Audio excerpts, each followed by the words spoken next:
Dobar dan svima. Evo, prošao bih danas sa vama jedan zanimljiv članak koji pokazuje po meni dosta toga, pogotovo za ljude koji misle napravit ću to samo da mogu putovati, napravit ću to samo da me ne maltretiraju, napravit ću to samo da ne moram u izolacije, karantene i bla bla bla bla bla bla. Ali iz ovog slučaja ćemo vidjeti da to baš tako i nije. Prije nego što prođem taj članak kroz par rečenica ovdje skupa sa vama, htio bi reći nekakvo svoje razmišljanje oko Europskog nogometnog prvenstva, koje sam sam sa sobom jučer vrtio po glavi. Naime, nije mi jasno prošle godine kada je trebalo biti Europsko nogometno prvenstvo, kada je situacija prema njihovim brojkama i mjerilima bila daleko bolja, oni su to prvenstvo odgodili za ovu godinu, a ove godine kad je situacija po njihovim brojkama daleko gora, ipak su ga održali. S druge strane, mislim da prvi put u povijesti je prvenstvo napravljeno da se igra u toliko mnogo država i toliko mnogo gradova. Meni se recimo iz ovoga svega čini da je ciljano ovo prvenstvo dio plana i da se ciljano želi napraviti što je više moguće migracija razno raznih skupina stanovništva i državljana iz jedne države u drugu. Eto, to je neko moje razmišljanje da je i ovo prvenstvo i ovaj veliki broj gradova i ta putovanja i te migracije i ta miješanja stanovništva, da je to isto dio njihovog plana. Tako mi se nekako čini, sad moglo bi se oko toga napraviti jednu debatu, ući u raspravu, ali ajmo vidjeti šta kaže ovaj članak. Naime, također se radi o novinaru Slobodne Dalmacije koji je otišao u Glasgow da izvještava s utakmice Hrvatska-Škotska. Čovjek je imao nevidljivog prije 3 mjeseca, onda se pelcovao i onda se više puta testirao i bio negativan.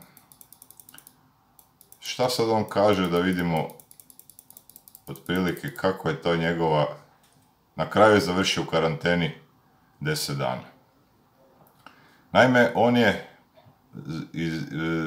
od NHS-a, koji je nekakva vrsta našeg izvedenice našeg Hrvatskog zavoda za javno zdravstvo, znači njihov nacionalni zdravstveni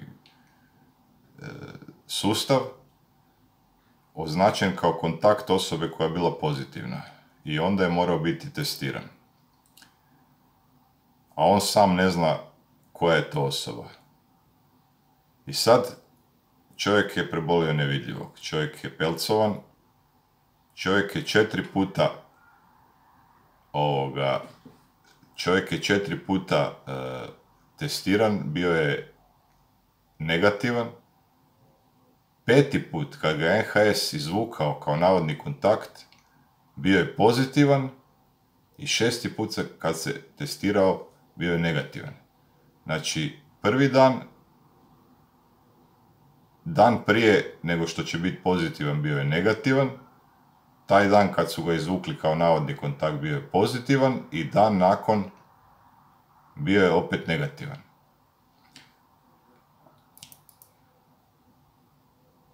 Ovako, kaže on sam, u zadnjih 10 dana u Hrvatskoj, Engleskoj i Škotskoj napravio sam 6 službenih testova i još jedan plus za sebe. U 5 sam testova bio negativan.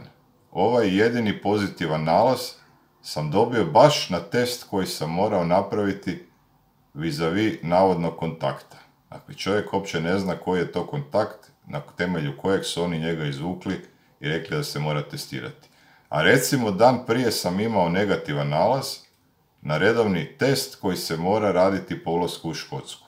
A dan poslije sam bio negativan i na brzom antigenskom testu koji sam radio čisto zbog sebe.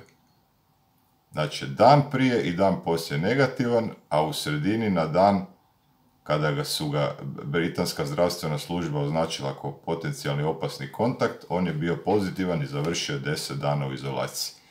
Eto toliko svim ljudima koji misle da ako se pelcuju, da će sve proći, koji misle ako se pelcuju da će moći putovati, da ih niko neće maltretirati, koji misle ako se pelcuju da neće morati u karantenu, koji misle ako se pelcuju da neće biti pozitivni na ovaj prc test.